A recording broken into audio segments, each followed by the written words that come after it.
నేను ఇట్టున్నాను. నేను ఎటైనా తిరిగి మాట్లాడతాను. చూసేవాళ్ళు నువ్వు మ్యాడ్ అనుకుంటారు. అనుకున్న వాళ్లతో నేను ఏకీభవించాను. అలాగని అనుకోవద్దని కూడా చెప్పను. మంచైనా చెడైనా సరే నా కోసం ఒకరు వాళ్ళ టైం కేటాయించి మరీ ఆలోచిస్తున్నారంటే ఐఎమ్ వెరీ హ్యాపీ. నిన్ను చిన్నప్పుడే ఓ మంచి డాక్టర్కి చూపించుంటే మత్తిపోకుండా అప్పుడే తగ్గుండేది. చాలా బాగా చెప్పావు. కాకపోతే దీంట్లో నువ్వు నాకంటే సీనియర్. చూసింది చాలు, ఇచ్చిన మాట ఏంటో గుర్తు చేయి. నీకు వెనక్ కూడా కళ్ళున్నాయంట్రా? నీలాంటి దాని గురించి నాకంటే బాగా ఎవరికి తెలుస్తుంది? నా టైం వేస్ట్ చేయకు. నీకు నచ్చిందే నేను చేస్తాను, అవుట్ హౌస్ లోంచి వెళ్ళిపోతాను అన్నావు కదా. నేనిప్పుడు అవుట్ హౌస్ లో ఉన్నానా? లేవు. మళ్ళీ వస్తానని చెప్పానా? చెప్పలేదు. అప్పుడు మాట తప్పినట్టు ఎలా అవుతుంది? ఆఫీస్కి వచ్చావు కదరా. నేను దీపా గారికి అడ్వైజర్ని. నువ్వు ఇక్కడ ఉండడం కూడా నాకు ఇష్టం లేదు. ఇది నీకు సంబంధం లేదు. నువ్వు నా కంటికి కనిపించకూడదు. అయితే కళ్ళు మూసుకో. ఆఫీస్ లో కూడా కనిపించకూడదు. పోయి ఇంట్లో కూర్చో. నీ గొంతు నాకు వినపడకూడదు. అయితే చెవుల్లో దూది పెట్టుకో. నువ్వు మళ్ళీ ఏదో కొత్త ప్లానే చేశా. అయితే అదేంటో నువ్వే చెప్పు. తెలివిగా మాట్లాడకురా.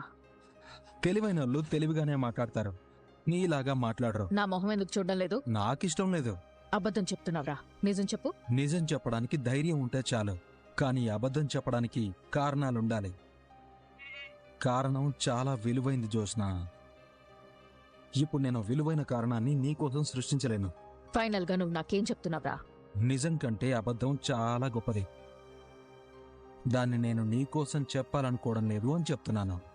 నీతో నేను వాదించలేనురా. వాదించమని నేనేం అడగలేదే. ఆ మాట నా మొహం చూసి చెప్పరా. మొహం చూడనందుకు ఫీల్ అవుతున్నావా? దానికి కారణం ఏంటని అడుగుతున్నాను. నాకు చూడాలనిపించట్లేదు. నాకు కూడా నిన్ను చూడాలనిపించడం లేదు. చూడకు. జరిగిందంతా మనసులో పెట్టుకుని నా మీద మళ్ళీ ఏదైనా ప్లాన్ చెయ్యాలని చూసావే అనుకో, నువ్వేం చేయలేవు. ఎందుకంటే నేను ఏమీ చెయ్యాలనుకోవడం లేదు కాబట్టి. లేదురా, నువ్వింత సైలెంట్ గా ఉన్నావంటే ఏదో ప్లాన్ చేశావు. నిన్ను నేను తక్కువ అంచనా వేయకూడదు. నా గురించి ఎవరికి చెప్పకపోవడం, నా మొహం చూడకపోవడం, ఇలా తప్పించుకుని తిరగడం, ఇవన్నీ చూస్తుంటే ఏదో గట్టిగానే ప్లాన్ చేశావు. సార్, మిమ్మల్ని చైర్మన్ గారు పిలుస్తున్నారు. వస్తున్నాను, పద. Okay sir. మా తాతతో ఏం చెప్తా? ఎందుకు పిలిచారో తెలియనప్పుడు నేనేం చెప్తాను? ఎందుకు వెళ్ళిపోయావని అడిగితే అబద్ధం చెప్పను. నిజం చెప్తావా? నిజం కూడా చెప్పను. రే చచ్చినోడా, ఏం చెప్తావో చెప్పి పోరా.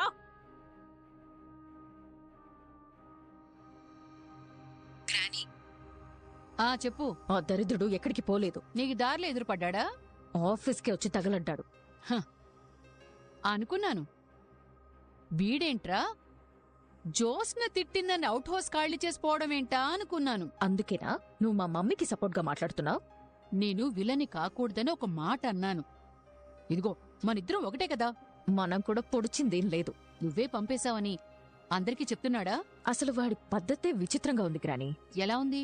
రాత్రి ఏం జరగనట్టు, నేను వాణ్ణి కొట్టనట్టు, అసలు నేనెవరో కూడా తెలియనట్టు బిహేవ్ చేస్తున్నాడు. ఇదేంటే కొత్తగా ఉంది. నా మొహం చూడట్లేదు గ్రాని. నువ్వేమైనా ఫీల్ అవుతున్నావా? గుద్దనంటే ముక్కు పగులుతుంది. ఎవరిది? వాడిదా? నీది. వాడు నీ ముఖం చూడకపోతే నీకేంటే? జోస్నా, జోస్నా! అయ్యో, మరి ఇంత కంగారేంటి?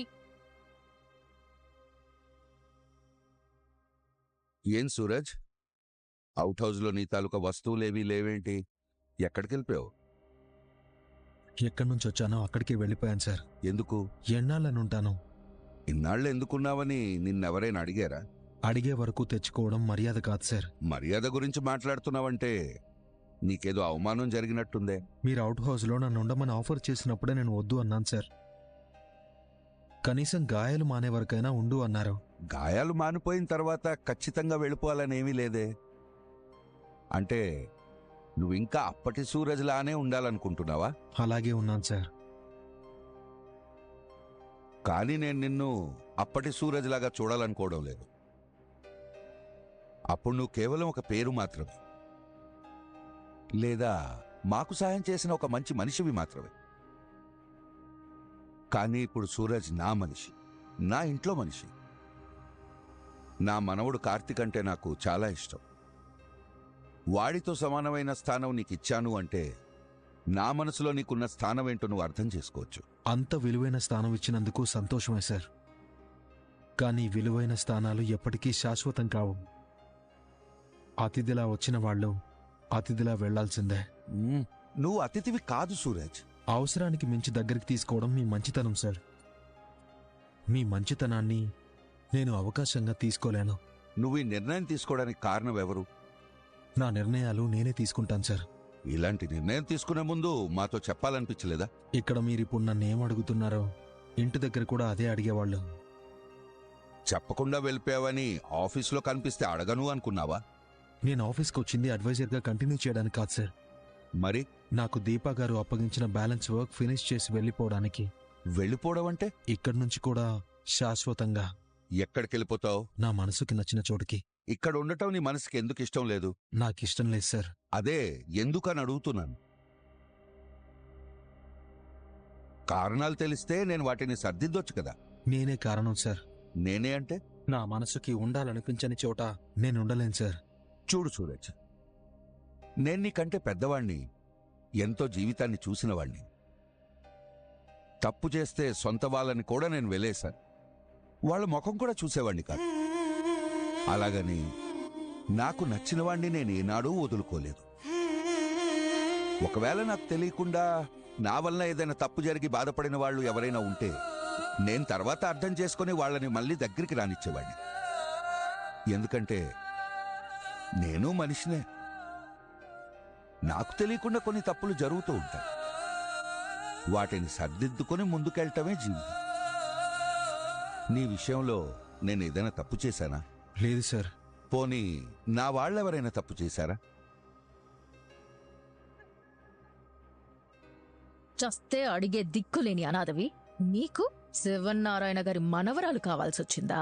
ఈ అవుట్ హౌస్ వదిలి వెళ్ళిపోవాలి. తప్పులు నిర్ణయించాల్సిన అవసరం లేదు సార్. నా నిర్ణయాలు నా ఇష్ట ప్రకారమే జరుగుతాయి. వాటికి కర్త కర్మ అన్నీ నేనే. ఉండాలనుకున్నాను ఉన్నాను, వెళ్ళిపోవాలనుకున్నాను వెళ్ళిపోయాను. ఆఫీస్లో నా వర్క్ కూడా ఫినిష్ అయిపోయింది సార్. దీపా గారికి చెప్పేసి ఇక్కడి నుంచి బయలుదేరుతాను. ఉంటాను సార్. వెళ్లే ముందు నా మాట విని వెళ్ళు. చెప్పండి సార్. ఓసారి ఇంటికి వచ్చి వెళ్ళు. ఇప్పుడు రాలేను సార్. ఇప్పుడు రాలేకపోతే మార్నింగ్ రా. సారీ సార్, నేను రాలేను. నాతో ఏదైనా చెప్పాలనుకుంటే ఇప్పుడే చెప్పండి. అది ఇంటి దగ్గరే చెప్పాలి. ఆలోచిస్తాను సార్. ఏం ఆలోచిస్తావు? రావడానికంటూ ఓ కారణం ఉండాలి కదా సార్. నువ్వు కారణం కోసం రావద్దు, నా కోసం రా. ఏం చెప్పకుండా వెళ్ళిపోయాడేంటి? సూరజ్ మౌనాన్ని ఎలా అర్థం చేసుకోవాలి? వస్తాననా రాననా?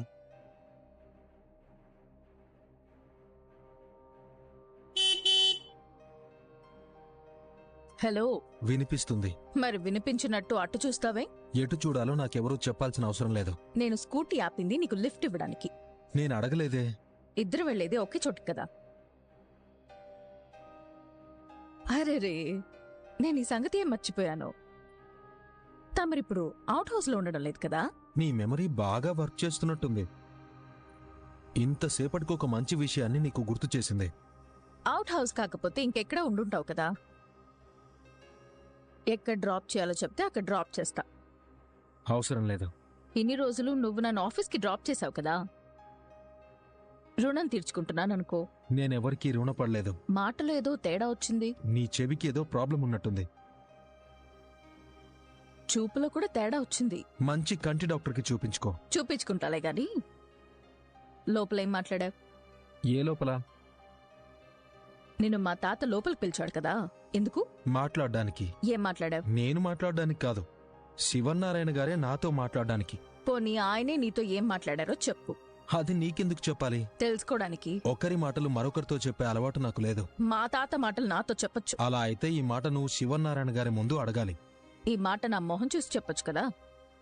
కొన్నింటికి అర్హత ఉండాలి. నీకు నా మొహం చూసి మాట్లాడే అర్హత లేదని నాకు తెలుసు. నువ్వెలా అయినా అనుకో. ఎందుకంటే నువ్వనుకునే దాని గురించి నేనేం అనుకోను. అది నీ ఇష్టం. మా తాతతో నా గురించి ఏమైనా చెప్పావా? బ్రదర్ నేనే రైడ్ బుక్ చేసింది. రేయ్ సూరజ్, రేయ్ సూరజ్, నేను ఇక్కడ నీతో మాట్లాడుతున్నాను రా. నువ్వు పద బ్రదర్. రేయ్ ఆగరా, రేయ్ అహంకారి, నువ్వు మళ్ళీ జీవితంలో నా కంటికి కనిపించుకురా. ఏంటి జోష్నా, ఎవరిని తిడుతున్నావు? ఇంకెవరిని? నీ అడ్వైజర్ సూరజ్ గారిని. తనిప్పుడు నా అడ్వైజర్ కాదు. ఎందుకు? నేను ఇంక రానని చెప్పి వెళ్ళిపోయాడు. నిజంగా వెళ్ళిపోయాడా? నిజంగానే వెళ్ళిపోయాడు. మరి నా మొహం ఎందుకు చూడడం లేదు? అది సూరజ్ని అడగాలి. అడిగిన దానికి సమాధానం చెప్పడం లేదు. అసలేంటి నీ బాధ? బాధ కాదు బావా, కోపం. చూస్తుంటే నీది కోపంలో లేదు. మరెలా ఉంది?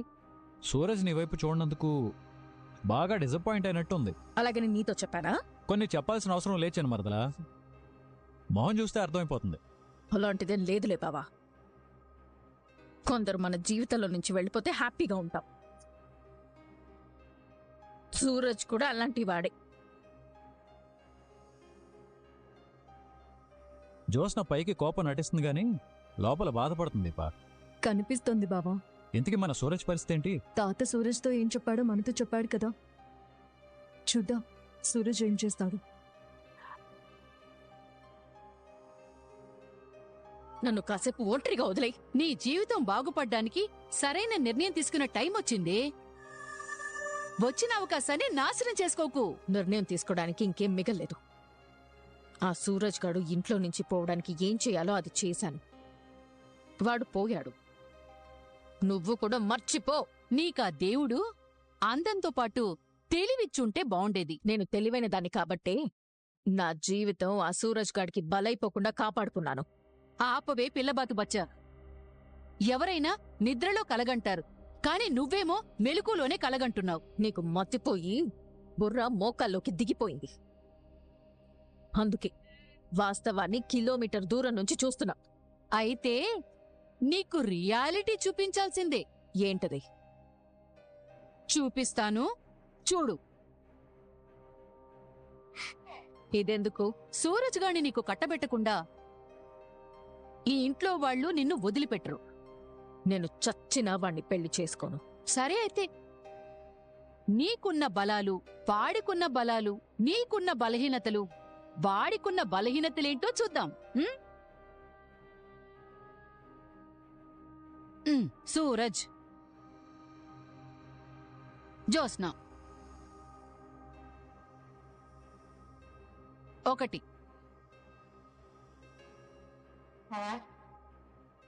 ఇది వాడికున్న బలం.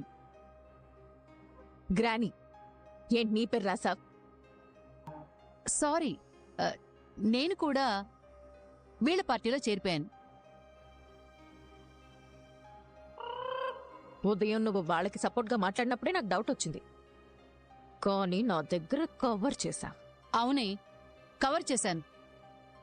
చూడు, నేను చెప్పేది నువ్వు బుర్ర పెట్టుకుని విను. చెప్పు. నువ్వు దాసు కూతురువి. ఈ విషయం వాడికి తెలీదు. కార్తీకి, దీపకి తెలిసినా సూరజ్ గడికి చెప్పరు.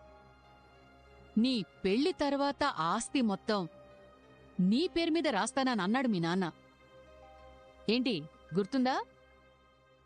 15 నెలలలోపు తన కూతురికి పెళ్లి కాకపోయినా, పెళ్లై సంతానం కలక్కపోయినా ఈ ఆస్తి మొత్తం తన మేనల్లుడి కుటుంబానికి చెందుతుంది. నువ్వు నా కూతురివి కాదని చెప్పు, ఇప్పుడే వీలునామా మారుస్తాను.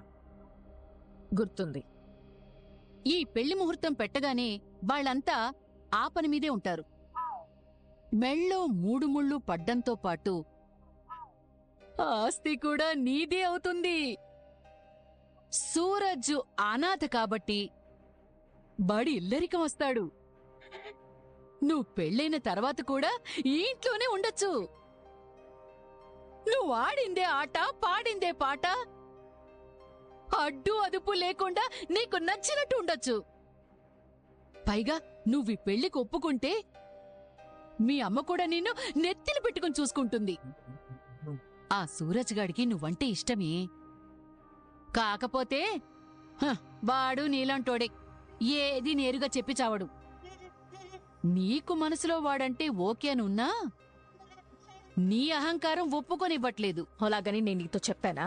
ఆఫీసులో వాడు నిన్ను చూడకపోతే నీకెందుకే కోపం వచ్చింది? వాడు నీకంటే తెలివైనోడే. ఎవర్ని ఎలా ఒప్పించాలో వాడికి తెలుసు. వాడందల్లో కూడా నీకు సరైన జోడేనే. వాణ్ణి నువ్వు పెళ్లి చేసుకుంటే వాడొక్కడే ఈ రెస్టారెంట్నంతా నడుపుతాడు. నువ్వప్పుడు దర్జాగా యువరాణిలా బ్రతకొచ్చు. నిన్నలా చూడాలని దాసు కూతురుగా ఉన్న నిన్ను దశరథ్ కూతుర్ని చేసింది జ్యోత్స్న. ఈ సంబంధం వద్దన్నావనుకో, వీళ్ళు వేరే సంబంధం చూస్తారు. అప్పుడు నువ్వు పెళ్లి చేసుకుని అత్తారింటికెళ్ళిపోవాలి. అప్పుడు ఆ బ్రతుకు నువ్వు కోరుకున్నట్టు ఉండదే. నా మాట విని పెళ్లికి సరే అని ఒప్పుకోవే.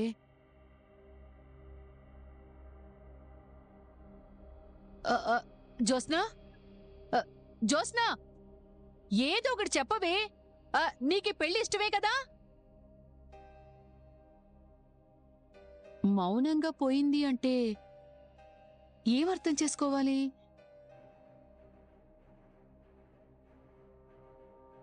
ఈరోజు మేము సూరజ్తో మాట్లాడుతున్నాం. సూరజ్తో ఏం మాట్లాడతారు? పోయాడు కదా. వస్తాడు. మీతో చెప్పాడా? రానని నీతో చెప్పాడా? వాడొస్తాడో రాడో పక్కన పెట్టండి. వాడితో ఏం మాట్లాడతారు? నీ పెళ్లి గురించి. పెళ్లి గురించి మాట్లాడడం ఏంటి? నిన్ను పెళ్లి చేసుకోమని సూరజ్ని అడగబోతున్నాం.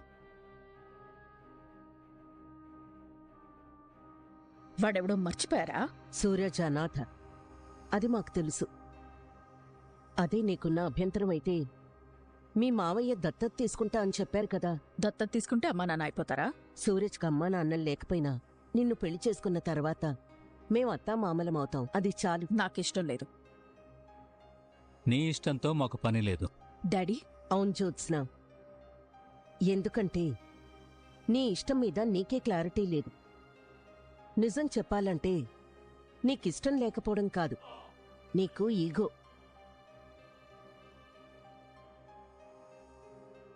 చాలాసార్లు మన అహంకారం మనకొచ్చే చాలా అవకాశాల్ని దూరం చేస్తుంది. ఇప్పుడిక్కడ జరుగుతుంది అదే.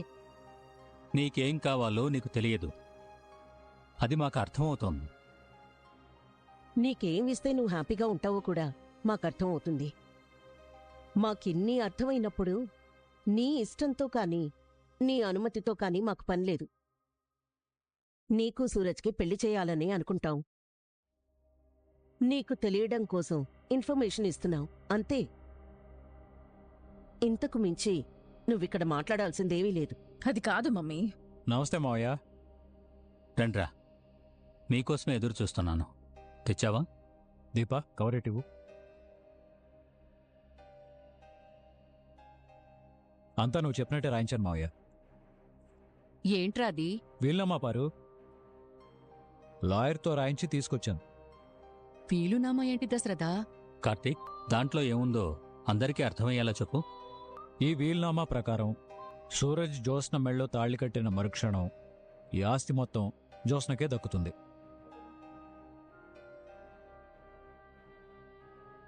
అదేంటి? వీలునామా వేరేగా ఉండాలి కదా. మావయ్య మార్చి రాయించాడు. ఇటివరా. మా బావ దాంట్లో ఉన్నదే చదివాడు పారిజాతం గారు. ఉన్నదే చదివాడో ఊహించుకుని చదివాడు. జ్యోత్స్న, నువ్వు చదవ్వే.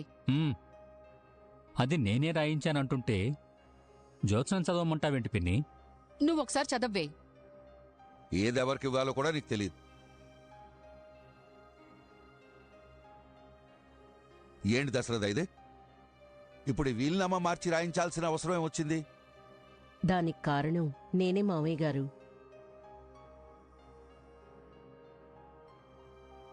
ఆస్తి మొత్తం పోతుందని ఈ కార్తీక్ గాడు గొడవ పడతాడు కదా సుమిత్ర.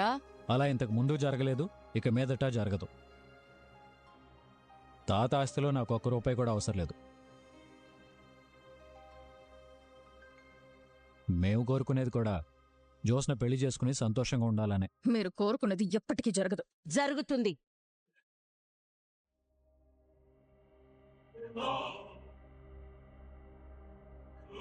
ఎందుకు నన్ను బలవంతంగా ఈ పెళ్లి కొప్పించాలనుకుంటున్నారు? బలవంతమేం లేదు జ్యోత్స్న. ఎందుకంటే ఇదేమీ అప్పటికప్పుడు అనుకోకుండా తీసుకున్న నిర్ణయమేమీ కాదు. మీ అమ్మ నేను బాగా ఆలోచించి నీ ప్రవర్తనకి నీ పద్ధతికి ఎలాంటి వాడైతే సరిగ్గా సరిపోతాడో అలాంటి వాణ్ణే చూశాం. ఇన్నేళ్ల తర్వాత ఈ ఇంటికి ఎలాంటి అల్లుడు కావాలో అలాంటి అల్లుడు దొరికాడు. పెళ్ళైన తర్వాత ఆస్తి మొత్తం నీది. నీది అంటే నీది, నీ భర్తది. అందుకే మీ నాన్న ఈ రకంగా వీలునామా రాయించారు. మేం చెప్పినట్టు విని సూరజ్ని పెళ్లి చేసుకో. మీ నాన్న మాట్లాడుతున్నారు కదా, సమాధానం చెప్పకుండా వెళ్ళిపోతున్నావేంటి? సుమిత్ర, నువ్వుండు, నేను పిలుస్తాను.